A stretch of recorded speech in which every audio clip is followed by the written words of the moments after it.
There is one thing that is categorically true, and that is that cyclists disagree with each other on just about everything. No, we don't. Yes, we do. For example, there's that whole debate on whether you should wear helmets or not. This might be just a little bit over the top, I'm thinking. Maybe.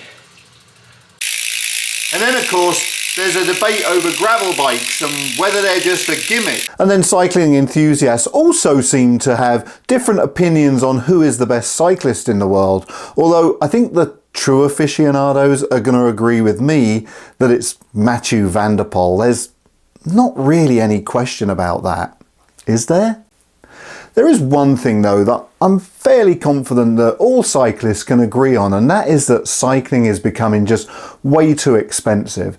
And that goes for bikes, bike accessories, shoes, clothing. So whenever I have the opportunity to get a bargain, I'll grab at it. But a bargain is not a bargain if the item you're buying is just a piece of garbage.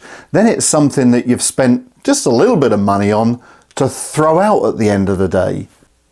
2 or 3 years ago, I started seeing advertisements and reviews for 3D printed saddles, and it really grabbed my attention. Initially, I have to admit, because they look so cool, but then I started learning about the adaptive technology, the cushioning being different in different areas where you need it more and where you don't require it quite so much. It's not as highly cushioned.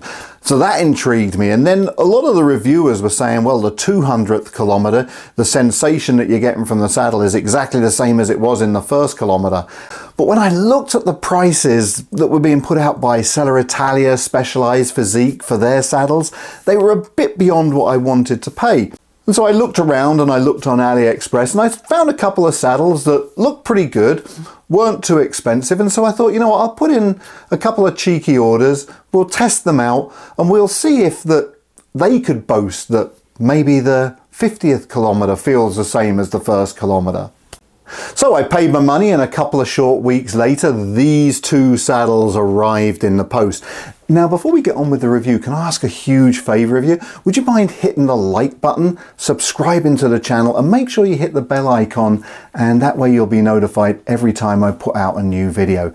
Now let's get back on with the review. So the saddle in my right hand is by Ryet, and the saddle in my left hand is by Zeius, and you would be correct in thinking they are just about identical. I'm pretty sure that both companies used exactly the same pattern for their saddles. I can notice 2 immediate differences. The Ryet, which was actually slightly cheaper, has a carbon fiber base, and it is an awful lot lighter.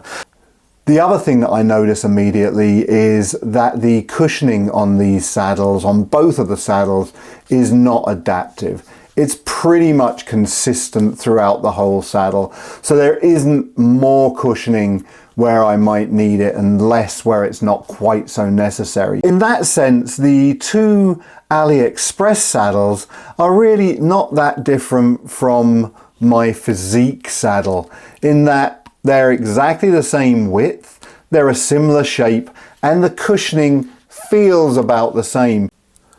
So with that in mind, the whole nature of this video, the whole review element of this video has kind of changed somewhat, because I can't really compare these AliExpress saddles with adaptive 3D printed saddles, the likes of which are made by Specialized Physique and Seller Italia, because they do a completely different job. But they are still budget saddles. They cost less than half the price of my regular Physique saddle. So I can still test them out and see if, as a budget saddle, they're worth keeping, or if there's something that I'm going to be tossing in the bin. Before I hop on the bike and test these saddles out, let's go and weigh them just to see if I'm right, if the Ryet saddle is considerably lighter than the Zeiss saddle. So first of all, the Zeiss, which comes in at 260 grams. And then the Ryet, which you can actually feel is lighter, so it's going to be lighter than 260. Wow, 158 grams. That's a big difference. 157. While I test these out, I just want to take a moment to say that there are real and very obvious risks related to cycling, and so I wouldn't be cheaping out on certain products. For example, I'm not going to be buying cheap brakes. It just wouldn't make sense and I wouldn't feel comfortable. Even with a saddle, if a saddle gives way halfway through a ride, that can cause you some really serious issues. So I'm very happy to report that both of these saddles seem to be really well constructed. The rails are sturdy and they have a certain amount of flex, but it's well within accepted tolerances. And where the rails meet the base, that seems to be really solid and well constructed as well. On first viewing and initial testing, I'm also really happy with the way that the base is attached to the cushioning. There are no telltale signs of glue oozing out, and it doesn't appear that they're going to be separating from each other anytime soon, although, of course, time will be the real test of that.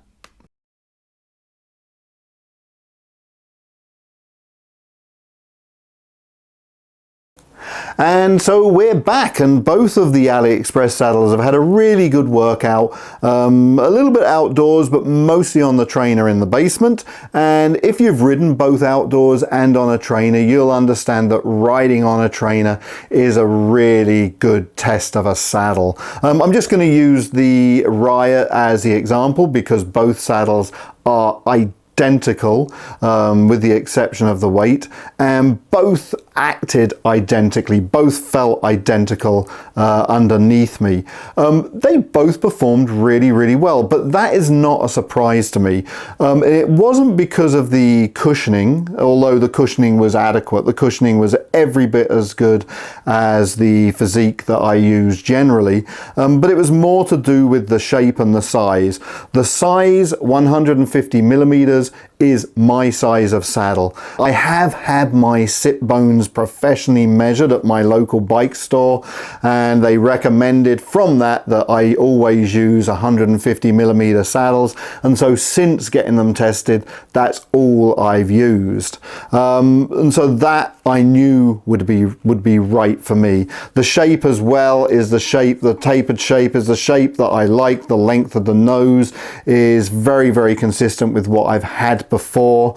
And then the pressure relief channel, it was actually a little bit larger than I normally have on my saddle, a little bit wider, and I was concerned that there might be chafing along the inside edge, but there wasn't. It was absolutely perfect for me. So the big question, are they keepers? Are they winners or binners? And no, they're definitely, not quite winners. They're more like a sort of an honourable mention, but they're definitely not binners. I'm definitely going to keep them. And the Ryet saddle, because it is so light, I'd like to test it out, see if I'm comfortable on it after 4 or 5 hours, and then it might become the saddle I have on my bike when I'm racing. Not that I'm really racing, I'm just there for fun, but isn't that what we all say? Would I recommend them to anyone else? No, because I would never recommend a specific saddle to anyone. Saddles are a very particular thing. Get yourself measured. Work out whether you need a pressure relief channel. Work out what length of nose you need, what profile you need. Don't be taking specific advice on a particular saddle from anyone. Just because these worked decently for me does not mean that they'll work for you. But were they worth me buying? Yeah, they definitely were. I do hope you've enjoyed the video. I hope you found it useful. If you have, please remember to hit the like button, subscribe to the channel, and leave a comment on this one. Have you had any products from AliExpress that you've found really good or really bad? Good or bad, you never know, I might buy them and I might do a review on them as well. Anyway, I do really hope you've enjoyed this, and I shall see you all on the next ride.